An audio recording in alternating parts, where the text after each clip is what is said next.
Show you how I monitor my batteries. So this is a iPad, but the app I have on here is Victron. It's a Victron BMV 712 battery monitor, and it's Bluetooth, so I can get it on my phone or whatever, and I have it here on an iPad. So if I hit here, it'll tell me my battery and what's going on with it. 76% charged. That's my voltage. My current right now, I'm using 83 amps. That's with my inverter running the space heater. That's how many watts I'm using. That's the amp hours. That's how much time I can run as it is now. So I have a lithium ion house bank with a lead acid start battery, which are separate. So I use the lead acid just to start my motor, and that's it. And that's charged, that's full. And it'll have my solar. It's my solar panels on there. I shouldn't be doing nothing now because it's not light enough, but that'll give you the history, how much I put in over the days, how much is coming in, how much is in the battery. It's pretty good. It's made by Victron. It's a really good app, actually. So I'll show you what it looks like now, and then I'll show you when I start my motor. So right now I'm using 83 amps, which is pretty good to run that heater off of my inverter. See, with the motor running, there's no more negative sign there, so I'm putting in 50 amps. And at this rate I can run forever. That's how many amp hours are consuming. So for my alternator, I have it wired here where I can turn it off. And people ask why I would want to turn it off. That's just to get all the available horsepower out of my motor. So when the engine's running the alternator, it's using a couple horsepower. And sailboats are limited in horsepower, so I wired it so I could turn it off. This is my batteries charge. My lithium house bank charges my lead bank from the batteries rather than from the engine. And then this is the alternator output. I could put it in half or full wide open. So I usually just run it at half, just because I really don't need all that power. But if I were to put it on full blast, it would be doing 160 amps wide open. So that's it. That's how we manage the batteries. And then when the sun comes up, the solar will show. All the how many watts and amps and all that we're getting from that, all that fun stuff. Well, that's one of my favorite games to do, is plug in the appliances and see how much energy they use. So I found that the electric tea kettle is probably one of the most. The hair dryer uses a lot, but the electric tea kettle is a lot, probably the most. Turn the alternator off. So right now we're putting out 50 amps, and that's at idle speed. So I'll turn the alternator off. Now it's off. You hear the motor just kick on, higher RPMs. So now we're not putting out any voltage, but I have more available horsepower for the motor to run. So I'll click the alternator back on. You'll see it go from -10. Now it's turned on. Usually takes about 10-second warm up.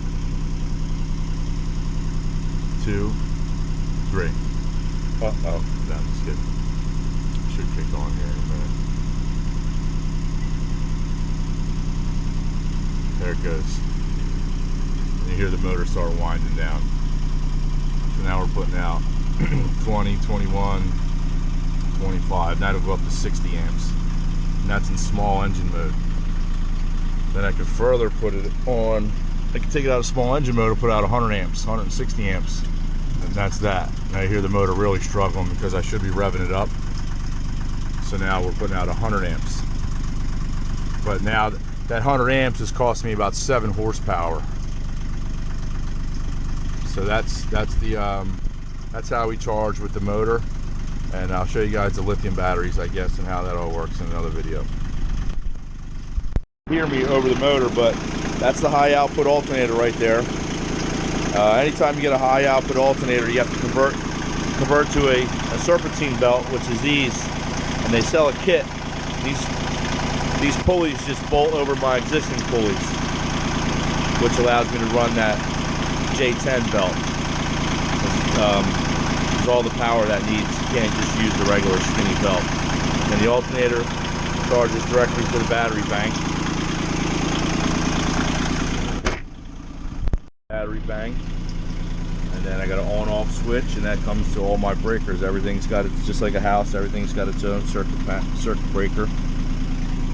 And then I also put an inline fuse on all my electronics.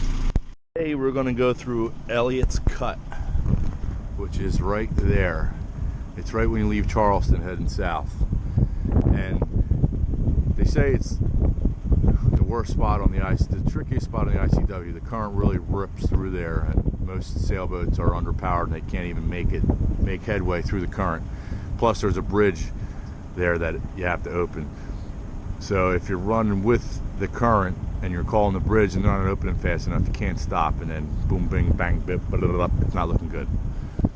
So what we did is we timed, slack tide is at 9:30, and that's 1 mile away. So I'm going to leave at 8:30 and try to run up to the bridge during slack tide. Then once I pass under the bridge, the tide should switch and then rip me right through the creek, and it should be a fun ride. They say there's like standing rapids in there and all. I don't know if that's true or not, but we'll find out. Charleston, South Carolina. We went on shore last night and met some nice people and took a little tour around the town. So the South Carolina, you see the picture of the palm tree and the moon. I learned that the palm tree is because of Fort Sumner down there. When the British tried to bombard it, they couldn't hit the fort because the palmetto trees were surrounding it that were so thick were stopping all the cannonballs. So that's why you see the palmetto flag on the South Carolina flag. And yeah, it's a real nice city, Charleston. Really, really nice, really clean. Really, some really nice historic houses. Pretty cool place. I'd like to have more time here, but it's getting cold. Bridges is I can put on my chart plotter ETA. I mark the bridge and I head towards it, and it'll tell me how long it's going to take me to get to the bridge at this speed. So at this speed, it should take me 7 minutes to get to the bridge.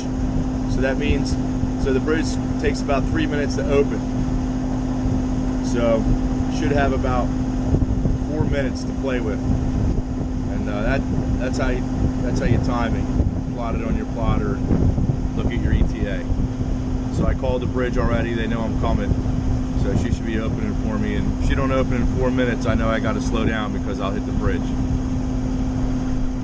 Wapo Creek, which is a notorious spot for it's got real strong currents here. A lot of underpowered sailboats, and they say other boats can't make any headway against the current. And then they got a bridge in there that has to open. If you add that to the mix, it makes it pretty tricky.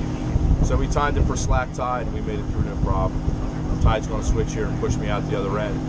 So it looks like on a flood tide, the current goes from north to south, and on an ebb tide, it goes south to north. So we timed, headed south, we hit it right at the slack low. So we made it to the bridge here in about 20 minutes. The tide should switch and it should push us right through. It's cut right here, I guess, where it's real tight. We're right before slack tide. We made it a little early, but better than being late, right? You can see it's a tiny little cut. Concrete, both sides.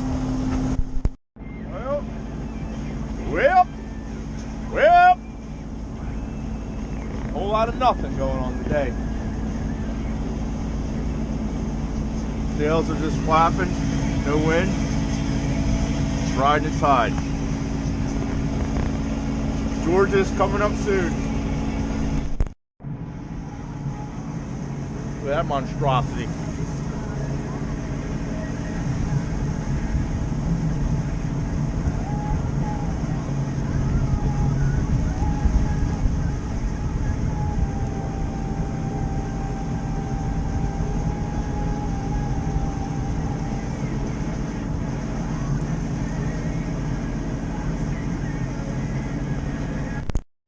I was talking about the high tides. So we're not in Georgia yet. They say Georgia's got a 9-foot tide. The tides here are pretty high. Looks like that guy anchored a high tide.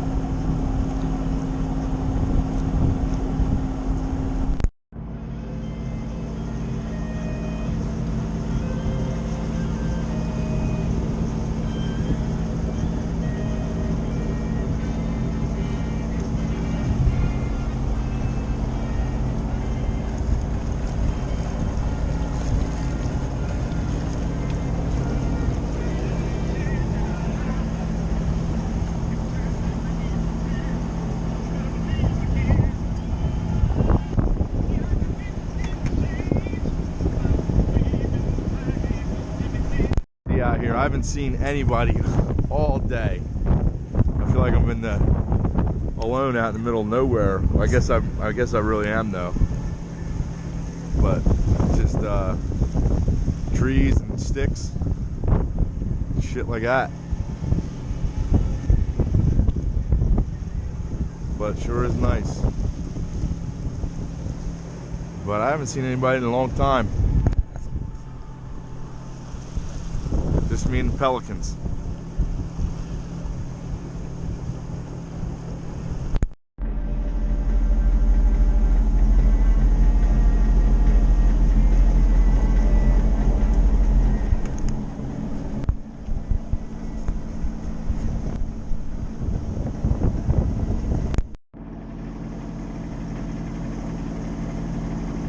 Nothing. Nobody. I haven't seen nothing. No signs of life. Well, that's a wrap. I'm gonna go up here behind these trees and anchor up. Got some maintenance to do tonight. And maybe tomorrow I'll show you how I've been cutting crab pots. I've been grabbing them with the pole and cutting them because the crabbers just leave their shit everywhere, and then you run into them. Can't stand them, so I cut them. So maybe we can all stop eating crabs and put the crabbers out of business because they're just assholes. They just throw their shit everywhere and leave it there. But that's another rant for another day.